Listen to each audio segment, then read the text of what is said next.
Assalamualaikum warahmatullahi wabarakatuh. Perkenalkan, nama saya Lisa Fausia, Stambuk M1B1170449.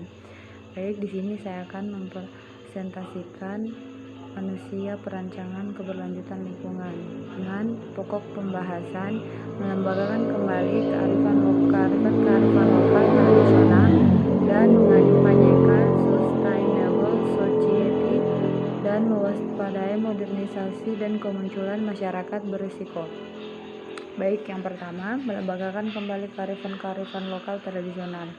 Konteks teknologi dan norma-norma atau tradisi keterkaitan pada muatan-muatan kearifan lokal yang perlu digali dan dikembangkan lagi dibandingkan dengan teknologi yang membawa risiko-risiko bawaan sistem pengetahuan tradisional yang tidak pernah melakukan kerja-kerja eksploitasi karena hanya melayani kebutuhan pokok.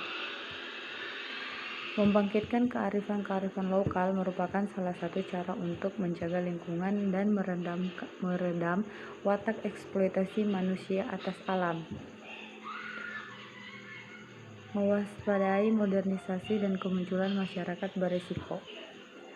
Ciri masyarakat modern, mengembangkan masyarakat di bawah kendali ilmu, teknologi, dan pemikiran rasional, berkembang pesat. Masyarakat menunjukkan semakin mengglobal, baik kaitan dengan wilayah, gerakan ekonomi makro, dan intervensi politik maupun pada pengembangan dan penyebaran teknologi.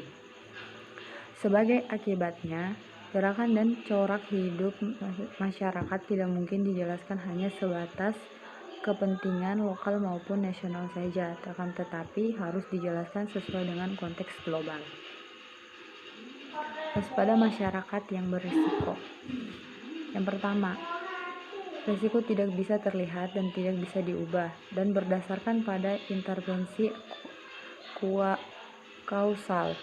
Yang kedua, risiko produksi manusia lewat sumber-sumber kekayaan dalam masyarakat industri.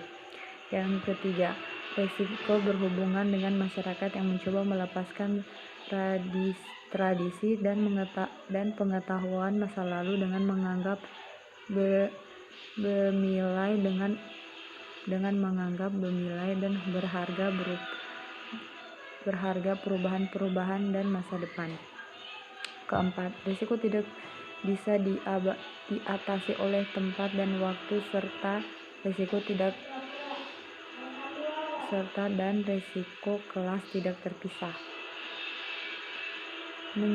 Mengampanyekan sustainable society. Dalam cara mengampanyekan, cara yang pertama yang harus kita lakukan yaitu melakukan pendekatan sistem pengelolaan lingkungan. Yang kedua, arah pembangunan berkelanjutan sustainable development. Dan yang terakhir yaitu pendekatan sistem dalam pengelolaan lingkungan. Dalam hal ini, semua mencakup aspek agama, aspek hukum, aspek politik, aspek pendidikan, dan aspek ekonomi. Dalam aspek agama, beribadah bukan hanya dalam pendekatan sistem dalam pengelolaan lingkungan berpengaruh dalam berbagai aspek, mulai dari aspek agama, pendidikan, aspek ekonomi, aspek politik, dan aspek hukum. Beribadah bukan yang pertama yang kita akan bahas melalui aspek agama, yang beribadah bukan hanya berkisar pada hal berdoa, puasa, dan lain-lain, tetapi sudah mengajak masyarakat untuk melindungi lingkungan. Dari aspek pendidikan, pembentukan watak dan karakter manusia. Dari aspek ekonomi, membangun dan mengorbankan segala sumber daya yang ada demi mendapatkan keuntungan yang besar. Dalam aspek politik, pengaturan yang dibuat oleh lembaga eksekutif.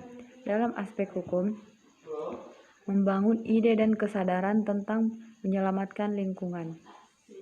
Arah pembangunan berkelanjutan.